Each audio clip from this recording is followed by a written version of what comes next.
Bonjour, bienvenue, welcome guys dans cette vidéo. Les amis, j'espère que vous allez bien. Les gars, cette 33e journée de Ligue a été marquée par les buts en toute fin de rencontre.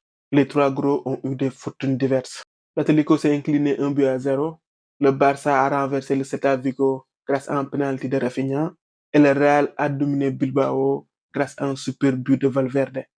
Les hommes de Simone, avec leur défaite, ont vu leur espoir de titre s'envoler, définitivement. Quant au Real, même si ça semble très compliqué, mathématiquement, c'est encore possible. Le Real, avec sa victoire, maintient l'espoir. L'objectif est désormais clair. Le Real va essayer de mettre la pression au maximum sur le Barça, histoire de ne pas les laisser sur un fauteuil. Ils vont empêcher au Barça de gérer son effectif, de faire tourner par moment, surtout avec les échéances importantes qui les attendent. La finale de Coupe du Roi et la demi-finale en Ligue des Champions face à l'Inter.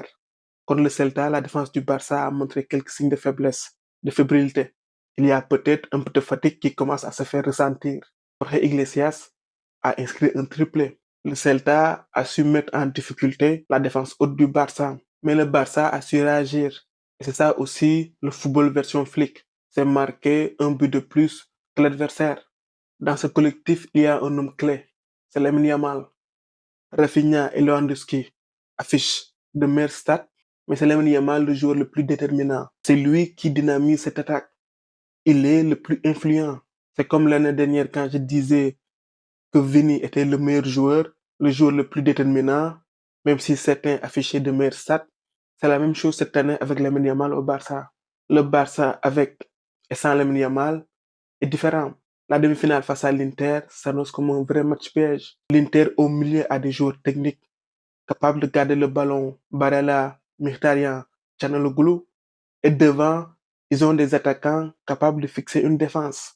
S'ils arrivent à conserver le ballon par moment et qu'ils arrivent à trouver leur piston, ils peuvent mettre en difficulté la ligne haute du Barça. Tu ne peux pas jouer en ligne avec des joueurs qui font des appels de derrière.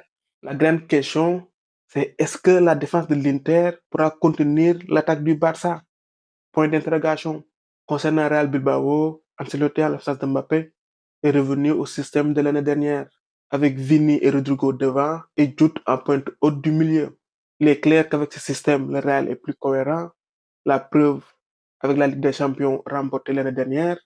Cette année, avec l'intégration de Mbappé, le Real a joué à 3 devant avec Vini, Rodrigo, Mbappé. Même si en situation défensive, ça se transformait en 4-4-2 à plat, avec Rodrigo et Jude qui venaient fermer les couloirs. Au bout, il n'y a pas eu la réussite attendue et c'est facile de pointer Mbappé, car c'est lui la nouveauté et il n'a pas eu le rendement attendu. Mais les amis, le problème, il est collectif. Il y avait de l'idée. Ce système est un peu similaire avec l'équipe qui a remporté la décima, avec Ronaldo, Benzema, Bale et Di Maria. Carlo a fait juste quelques ajustements en fonction du profil des joueurs. Au début de saison, j'avais dit que la réussite du Real allait reposer sur l'entente Vini et Mbappé. Malheureusement, ils n'ont pas su briller ensemble, ce qui a hypothéqué nos chances. Mais les problèmes du Real cette année ne se résument pas à ça. Carlo, en voulant mettre en place ce système, a dû faire face à de nombreuses blessures. Carvajal, Militao et Mendy qui est souvent absent, ce qui a fait que Carlo a tremblé un peu partout, Tchouaméni et Kamavinga, ce qui a fait que l'équipe a manqué de stabilité, l'équipe a manqué de cohérence pour s'exprimer collectivement.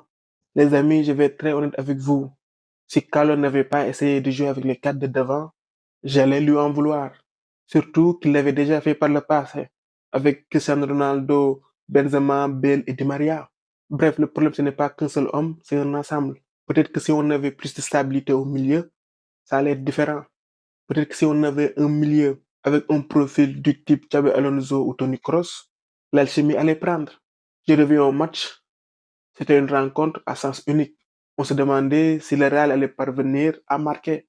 C'est une victoire importante, elle permet un peu de relancer l'intérêt du championnat. Sinon, on allait attendre que la saison se termine. Cette victoire fait aussi du bien au moral de l'équipe. Après l'élimination en Ligue des Champions, il fallait repartir de l'avant. Elle apporte un peu de positivité avant la finale de la Coupe du Roi. J'ai vu un bon Vini, très impliqué, qui a beaucoup essayé. Dommage que son but ait été refusé, même si sur ce point, je suis d'accord avec l'arbitre. Il y avait bien une position d'hors-jeu d'Hendrick. Au milieu, Ceballos a été en retrait. Il a eu du mal. C'est un peu normal, il revient de blessure, il est en manque de rythme. Tchouaméni, dernièrement, il est très bon. Il fait le taf. En début de saison, on l'avait critiqué, mais depuis, il est très bien revenu. Avant la finale de la Copa del Rey, il y aura encore des matchs de championnat à milieu de semaine. Le Real va affronter Getafe mercredi et le Barça va jouer Mallorca. À ce stade, le Real est encore en vie en championnat. On verra comment les deux équipes vont se comporter. Voilà les amis, c'était tout pour cette vidéo. On se retrouve pour d'autres vidéos. À très bientôt. De le football au micro, c'est Dev React pour vous servir.